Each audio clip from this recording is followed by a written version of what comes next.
Քաղաքական հետապնդումներ, թե իրավական գործընթաց։ Օրերս անհայտ անձինք այցելել են Համահայկական ճակատ կուսակցության ղեկավար Արսեն Վարդանյանի տուն եւ ընտանիքի անդամներին որպես ընկեր ներկայացել։ 4 անձ է եղել, դուռը խփել են,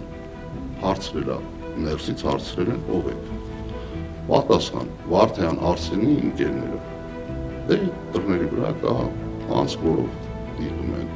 Դեմքները նայել չեն ճանաչի ովքեր են, որովհետև իմ ընկերները բոլորը իմ տուն են գալիս են։ Բացարձակապես անծանոթ մարդիկ հարց հնչեցվել մեր տնեցիների կողմից։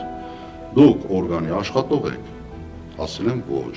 Նույն օրը անհայտ անձինք անհեթեթ պատրվակով այցելել են նաև Համահայկական ճակատի աջակից Միքայել Մարգարյանի տուն։ Կարճ ժամանակ անց իրավապահ մարմինները վերջինիս բերման են ենթարկել, իսկ ավելի ուշ մեղադրանք առաջադրել Ալեն Սիմոնյանին հայհոյելու համար։ Միքայելին երևի կադրերի մեջ բոլորը տեսել եք,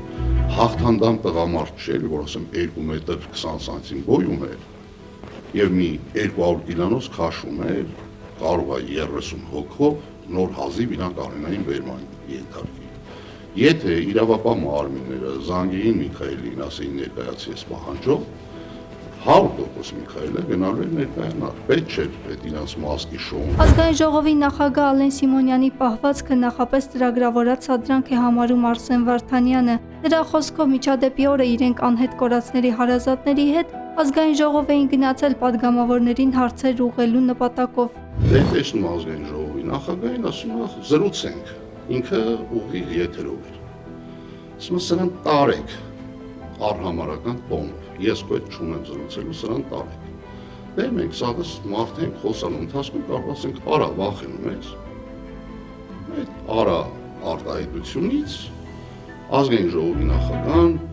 իրան ոչ կորեկտ պահելով ֆռում ասում է արան պապատա։ Մենք գիտենք Միքայել պապան մահացած է, դե դա էմոցիոնալ ֆոնի վրա բերելով Միքան հայոյում է։ Վարդանյանը պնդում է, եթե կա արդարադատություն, ապա ինչու քաղաքացիների հարկերից սնվող Ալեն Սիմոնյանին եւս մեղադրանք չի առաջադրվել Միքայել Մարգարյանին հայհոյելու համար։ Միքայելի բաժեցիք, հանրայնացրեցիք, Միքայելի ինչ պատիժակ էր ունի։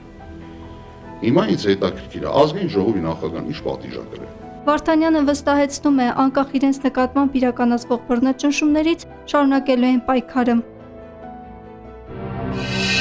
Բաժանորդագրվեք Արմաթ մեդիայի ալիքներին սոցցանցերում։ Հետևեք մեզ նաև Արմաթ մեդիա AM կայքում։